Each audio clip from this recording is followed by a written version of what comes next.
Welcome to unPACKed, an open-minded podcast taking a clinical, not political approach to helping pet parents around the world.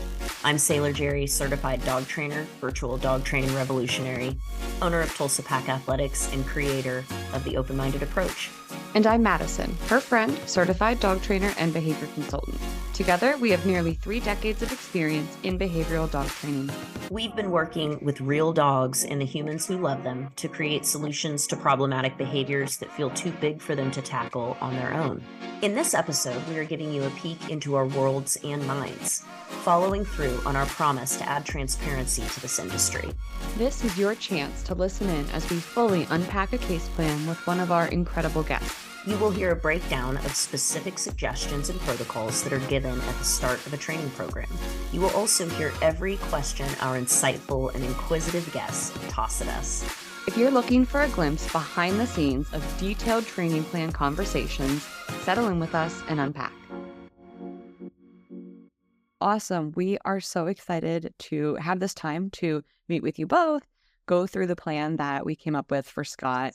Really just admire the awesome individual that he is, and get to kind of brag on you two, because we were both, I don't even know that impressed is the right word. Like, we were texting like, they're amazing, they're incredible, they're unicorns, like people don't exist like this. You guys just have There's so many that do. There are so many that do though. Like, we weirdly enough, like, we have a huge special abled dog following, and we are followers of so many other dogs. They're just like Scott, like the same. I love that. I feel like that's something that we need to learn, is that there are more of you out there that are willing to take on project dogs. Is that like a fair like follow Yeah, Tinder? Like, we have one. Yeah, I saw a lot of people like you in vet med that were quietly behind the scenes, and so yeah, I think that's a really important statement to make. Is we're just a representation of a big community. Yeah, exactly. I love that. Yeah. oh, that's so important. You're right, because it's not a community or an area that I'm exposed to a lot. I think I more see the opposite of the dogs that are seeking homes, that are, struggling with physical disabilities or behavior, concerns, things like that. So I think that it's really that is such a message of hope for me to take away from this, is like that you're not unicorns, that you are not the exception, that there are lots of people out there willing to take on dogs that need a lot of accommodations, which is, what Scott's life is. So I guess before we kind of go into the plan and go through some of the sections that we, provided for you, kind of just wanted to hand it over to you and see if there's any questions or any sort of thoughts or takeaways from the plan or our approach to help you guys out with Scott. No, the only questions, sorry, I'm looking at my list on my phone. That's what I have too. I've got it all up on my phone too. It's okay. That's how we do it too. Okay, I'm not looking at like Instagram. We didn't know what CC and SA stood for. Thank you. I'm so sorry. Yeah, CC is counter conditioning. So that means that's something we're going to try and change how he feels. So create brand new emotions. And that process is actually through like neuroplasticity and creating, I think I used that word right, and in creating new neural pathways through positive associations to things. And that's where we have like an existing emotion about something, where we couldn't just do desensitization, right? Like with the cutting board. We have to counter condition the heck out of that and create some new associations. And SA is separation anxiety. And I apologize. That's me just being just going on the keyboard a little too quick. But this is so great for people that are listening, because they'll see stuff written in social media captions, and they'll not have the right person to ask, or have a relationship with someone to ask those questions. So I hope people are listening. The terms aren't as complicated once you break them down. Yeah, that's perfect. I think that was, for the most part, our only question. Everything else makes sense. Like, we don't know exactly what we're going to do, but the framework there makes perfect sense. Okay, perfect. So let's kind of start at the goals section, Jerri, and we'll work our way down through that. And I think that this is a really important activity for trainers and behavior consultants to be doing with clients that I don't know that they are doing as much, where we really are prioritizing our goals based on I tend to use this like business management framework where you're kind of creating a matrix of importance and urgency, right? And like there are things that maybe are important, but they're not urgent. And we have to tackle things that have a high level of urgency first. Obviously, we never want to be working in the urgency zone, but in order to sort of move out of that, we need to tackle the items that are in that zone first. So one thing that we sort of, I think, want to just have be an ongoing goal is getting to know Scott better. And this is where his physical limitations make it hard to read him. And so I think just anytime you have a moment where it's like, what the heck is he trying to tell me? You pull out the phone, you film it, and then that's something where Jerri and I can literally break it down for you. And, you know, especially with the context clues of what's happening and things like that, we're going to be able to, you know, hopefully come up with some better understanding there. But then I think the first short-term goal has to be sort of working on the food motivation there, because some of the other goals really rely on us having that drive. So starting there, I think, made sense to me. And working on the recall, I know was very important to you. There was some safety concerns. I did do a little snort laugh when you said the first time you put him in his wheels, he was just going. He was just in the middle of the street too. I was like, no. Right into the street. Straight. Oh, sorry. Like another woman. Oh, and it's funny, like you wouldn't think I have a disabled dog and I need him to have good recall, but like in those situations, I like it. you need him. Yeah. But he puts his wheels on and he's in normal. Right. He's the same. His mind does not need to shrink in any other. You get him to where he's physically in the same realm as another dog, and he's just going to behave like any other dog. You know, dogs don't have the capacity for self-pity like human beings do. And it's great. It's one of my favorite things about him. And Julia explains that to pretty much anybody that we come across that gives the, oh, he's like, well, look at him. He's happy. He doesn't care. Yeah, very good. I like that. I love that too. We'll feel bad for him. He has a great life. Yeah, Does. He is well cared for. And it's quite nice. Yeah. He has lots of hobbies. He has lots of activities. His harness made in an FDA-approved facility. I don't even think my food is. Yeah. It's all right. A lot of our dogs eat better than us. I don't know if that's a good sign, but.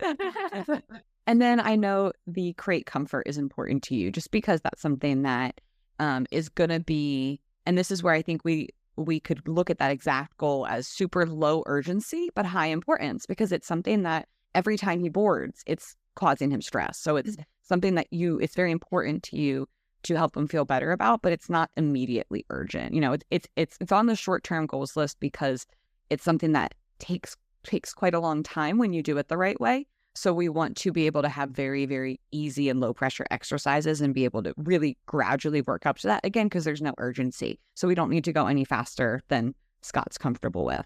And I think we're going to have to be really intentional and get a little bit creative with that, because of, you know, looking at maybe how he's entering the kennel in a vet boarding setup versus in a home, and trying to not train him for something that's not part of his life, right? Like being kenneled in the home is not part of his life. Being kenneled in a vet boarding setting is. So trying to really mimic that as best we can. And it never really occurred to me to even ask them, what does it look like for him when he's here? Which makes me feel bad now that I say that out loud, but it never, like, I didn't think I need to get the same or as similar of a setup as I can get, so that if he is boarded at the vet, he knows what to expect, and it's not this thing that happens every 3 or 4 months, 6 months apart. That, like, he spends a week there, then he's freaked out the whole time. Like, you would have no way of knowing, you know, that would be, you know, and maybe it isn't all that different from the routine that you have. Maybe with his mobility, they have a very kind of simple setup in one of the rooms, but I think it's definitely worth asking. That way we know for sure and we're not having to guess. Okay. So let's get into the long-term goals. And I think this one is probably, for me, even though it's classified with the long-term goals, I think this is of the highest importance because of the amount that it impacts him with the stress. And this is his like overall fear responses, especially to sounds. So can you think of maybe in the last day or two, any sort of big fear response or episodes he's had with his sound sensitivity? you were It chopped up onions like 2 nights ago, I think. And Fajita night is like his worst nightmare. No fajitas. No Taco Tuesdays. The crackling. No chopping. Chopping. Yeah, is that an additional sound we need? Okay. Taking the knife out of the knife block. He knows that sound. Yeah, and he associates that now. He knows which cabinet has the cutting boards in it. He can open other cabinets. He's fine. He knows, like, I don't know if they can. Smart. What a great. He's so smart. Pattern. Yeah, exactly. He's a genius. Like, this dog is sorry, I know. And this is why it's not surprising to us, or at least to me. I don't want to speak for you, Jerri. I was not surprised to hear that he was displaying signs of separation anxiety at the earliest indicator that you would be potentially leaving the house. Yeah, like that to me. Moving chess pieces around in his head. He's like, I'm 16 moves ahead. You guys are leaving. Nobody notices. It is that I notice that you're leaving. Yes, no, literally. Yes. So I'm lazy. I work from home. I stay in my pajamas all day. I put new pajamas on at the end of the day. I put these clothes on. Lovely. I put this on for this fall. He was on high alert because these are not my pajamas. I had the same pajama. Like, I look the same. I'll wear a white t-shirt and a pair of sweats to sleep. He knows what that looks like. This is not a white t-shirt. It's not the uniform. This is not the uniform. He's like, you're not in house clothes. You're about to leave. Oh my God. Like shoes, depending on the pair of shoes. Like if I put on tennis shoes, I'm probably leaving. But if I'm putting on boots, I'm just going out to the barn to work. And if it's boots, he's like, all right, dude, see ya. Or can I come with you? Like, it's not oh my God, you're leaving and I'm trying to scratch to get to the door. It's well, you guys, Enzo has it down to a science, almost to what temperature it is, what the temperature's like outside, whether or not he'll come with me or not. Because they just know what I'm going to do. Yeah, the more there, I think what we're seeing is intelligence in dogs, and I think this for most dogs, except like border collies. What I think we're seeing is intelligence in dogs is extreme pattern recognition, and some of them are more capable than others. And then, I mean, like I said, I think that dogs are intelligent in different ways, but it's one of my favorite things about them, because once you get on kind of the flip side of where it's affecting you negatively and you kind of harness that and use it. Oh, I love it. Harness it, you can use it. It's like it becomes a structure within itself. It becomes like a secret language. Yeah, predictability that actually reduces their anxiety, I have found. So I live a very predictable life with my dog who tends to be anxious. Same. It doesn't surprise me that Scott has this ability either. German Shepherds and those breeds are highly intelligent. And then you look at the fact that for the entirety or the majority of his life, he's been physically not mobile. That gives him a lot more of his energy was focused on observation. Absolutely. Yeah, 1,000%. So he's just watching. And he's having to build the sense of his visuals, I think, much more than a dog that maybe would be mobile in his position, that would have relied on smell more, that wouldn't have relied so heavily on visual and sound. So I think it feeds into his sensitivity. Does that make sense by the way I said that, Mattison? Well, I think it probably also feeds into the fact that his hearing he's probably hyper alert. His hearing is actually stronger. Because he can't physically interact with the world the same. Yeah. We joke that he can hear our thoughts. Yeah, I'm I'm not even... Well, he can recognize every pattern and hear... Yeah, I mean, kind of. Dogs can hear... Actually, I think it's smell, that they can smell when, like, our heart rates go up. They become very attuned to that. Creepy, but a little bit. But also that's how, like, service dogs work. And that's how service dogs know that people are entering different zones, as their bodies have really, really specific, I think it's pheromones. I'm like not super sciencey. That's Jerri's wheelhouse. So then the other two long-term goals are just overall building his confidence in physically interacting with the world, listening to the world, seeing the world, all of those things, and helping with those. So here's probably another little abbreviation that I got a little carried away with. The PDQ stands for a pre-departure cue, which is all those triggers before the triggers, right? It's all the stuff. It's like, they put on the not house shoes. They reached kind of towards that drawer that might have the keys in it. Like, they're moving with purpose and not slouching around. Yeah.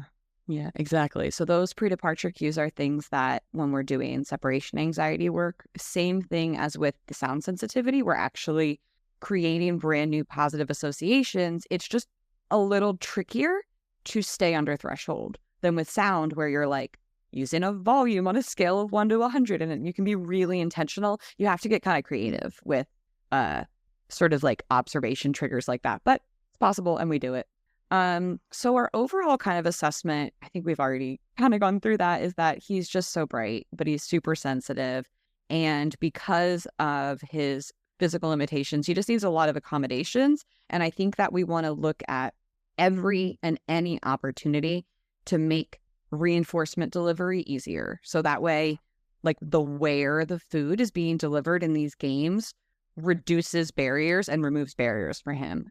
Just in case any action causes him pain or discomfort, we don't want, to have him like bend over or reach up or do something that could make him uncomfortable. I want to make it so that way that kind of possibility is removed. So that way we were talking about maybe getting lick mats that we can like suction cup onto the wall and onto surfaces, and that way it can be right at nose height. I think we had a little like snuffle mat. That way it was just right there for him to snuffle at, right between his paws for some desensitization work, things like that. Yeah. Oh, you're gonna say something? Yeah, he's so funny story. Jerri, I don't know if you remember this, where like it's been several months. You posted a video scatter feeding Enzo. And I asked, how do you have a suggestion for like a dog that can't really get around? And you replied and gave me the idea of like scatter feeding him like out of his wheels. And that's how we started feeding him. I was like with a bowl when we could. There were some days that like we were in a rush, or like, yeah, it wasn't literally every single day, but for most of the time we were, instead of using his bowls that are like cat bowls lower on one side, we would take handful. We would get like the scoop, the 1 cup, and then like scatter some out on the ground in front of it.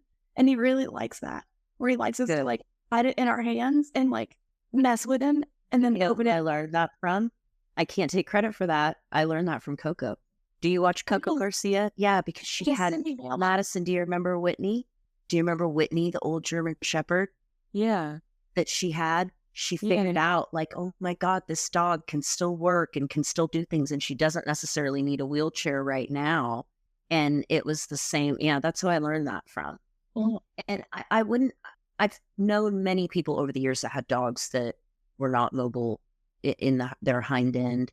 And I worked for many acupuncturists. Well, I would say several acupuncturists.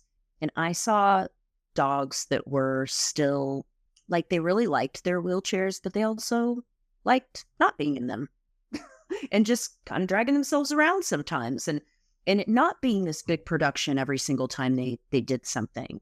And so I don't know, that's where I learned that from, but it stuck with me. So I'm glad it stuck with you. What I think you really get from it is that it's not boring. Like, we would put his food in a bowl for the longest time, and I think felt like freaking bored. So like, moving it around, or like, I know it didn't look as good in the videos when he was in his wheelchair because he doesn't put down as easy, but like, I think he really enjoys either us literally hand feeding, like literally food in our hand to him, or playing a game where we're like hiding it on the ground or just scattering it around, and he has to kind of like... I think when he does that in the wheelchair, what my favorite thing about that was, he can figure out within a second or so, I'm not going to be able to get that food at this angle of my body. And he will turn all the way around the other way and reposition himself like, oh my God, that's working his brain. Like, he does it fast. He makes the decision really quickly, whether he's going to kind of go this way or this way. And he's always right.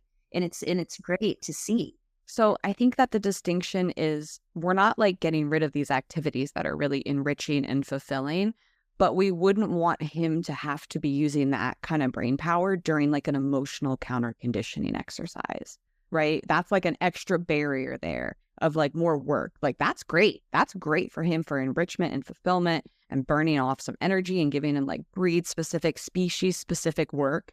But when we're looking at things like the sound sensitivity, like the pre-departure cues, where with other dogs, maybe we would do scatters, I wouldn't recommend that for him. I'm going to recommend we do a little bit more of like a direct reinforcement. So that way we're just it's just a lot easier, and we'll be able to move, I think, a little bit quicker.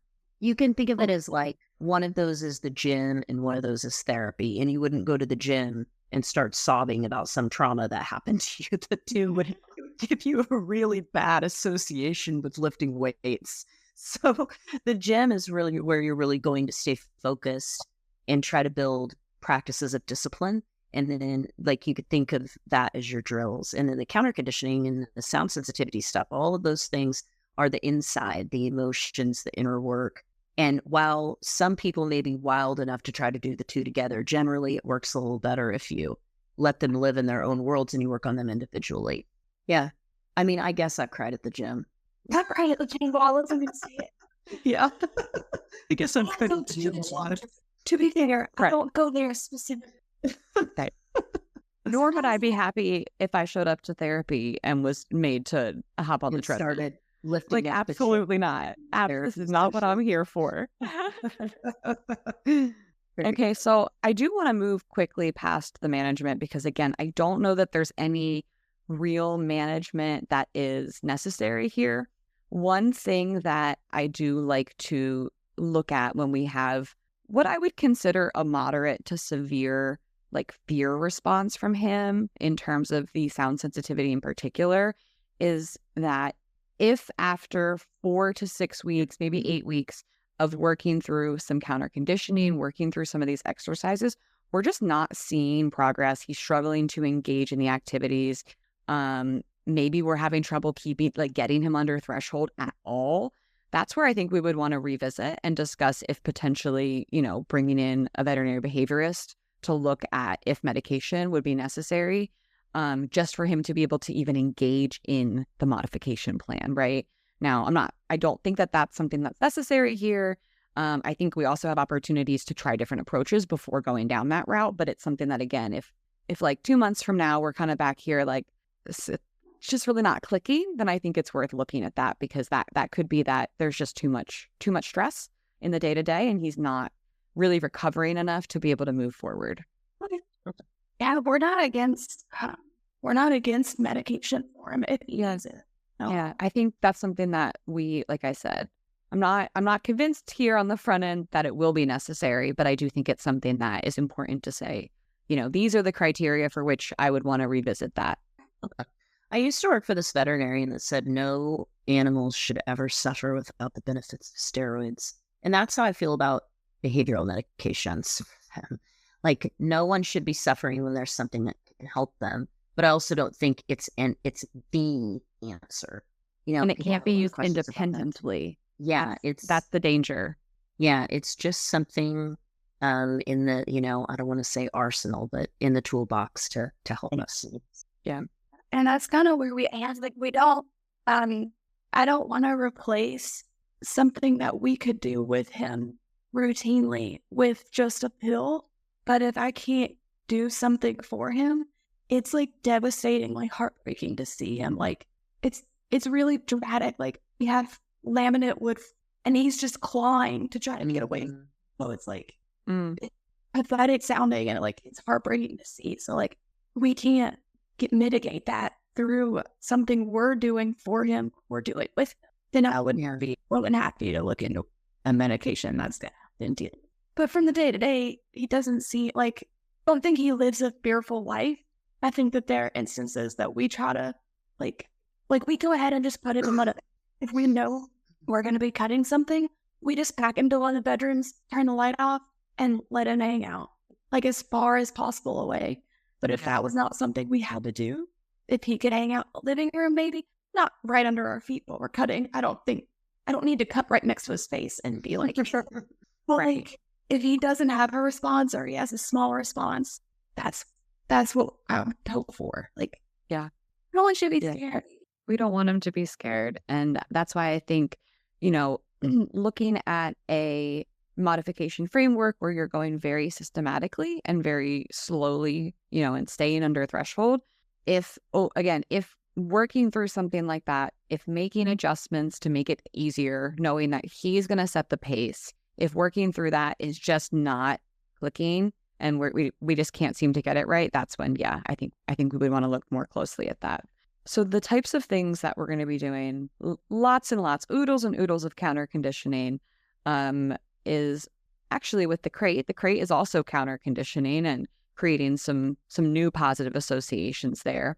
The everyday stressors, like you said, he doesn't live his life in stress, but there are parts of the everyday that could present stress for him. You've done a fantastic job to really just kind of shield him from those moments so he doesn't have to experience that. But those moments are still happening. Like, you're still chopping. So it's still there. And I don't want you to have to do that. I want you to look over and feel like he is okay and not feel like you're having to very, very quietly chop your vegetables. The other sounds, right? So like fireworks and big sounds. But honestly, we're probably going to start with something very, very small. Probably it's going to be just the knife out of the knife block. Zero chopping today. Just the shing, whatever the sound is. I thought that was pretty good. That was pretty good. Perfect knife block sound. Thank you. Like you mentioned, moving the shirts around when you're folding laundry. For those types of noises where it's maybe hard to manufacture a quieter version, right? If you're like, okay, I can't quietly do so you're just going to get like an actual YouTube video or recorded video of yourself doing it and just turn the volume all the way down. And that's how we get these easier versions. We call them approximations, but it's just making it easier. How can we reduce the intensity of this trigger for Scott? Start at the easiest possible version and then just raise up the intensity as he looks like, yeah, I got this. I don't care. That's what it means to stay under threshold, is that he's not freaking out. If he's freaked out, we've already gone too far. And I think that we would, start to build the list, because Scott has built the list in his head of what are all the things that you're doing, before you're getting ready to leave. So we might as well figure out what that list is too, so we can start to do the counter conditioning to those pre-departure cues as well. And the cooperative care. I know we talked a little bit about, bath time probably being a challenging area to really create new feelings, because it's one of them that is just, we kind of got to get this done regularly. And maybe we can find some opportunities to make him, less stressed out and therefore more cooperative. But I think really putting our cooperative care focus on the nail trims, because I think we have an opportunity to create a lot of agency and giving him a way to basically start the process and then stop the process when he wants. And he has a lot of, ways to interact with you with his face, with the boop and the snoot and the chin. So you see one of those cues. It's so cute. It's cute. And I also, full disclosure, took a screenshot of it for marketing. I was like, oh, look at the way that they're holding him. Like, Yes, he doesn't really like it, but it's so sweet. Like, he likes me. He doesn't. I was going to say, a lot of dogs love that. oh, okay. Really does. Good. Enzo's like, I'm only doing this because we're best friends. I want you to know that I don't love Honestly, that's Remy, but my master Parker, that's his favorite thing in the world, is to have his little chin held. He loves it. So yeah, I think we can incorporate that into a cooperative care routine. Yeah. And really allow him to start choosing the nail trimming process. But again, starting with easier versions, starting with approximations. And then we very clearly have a different routine for when we got to get things done. So when we start having a cooperative care process with agency, with choice, where he's allowed to say no, the times when he can't say no, we don't ask, because then it takes away that trust that we've built in the times that we are asking.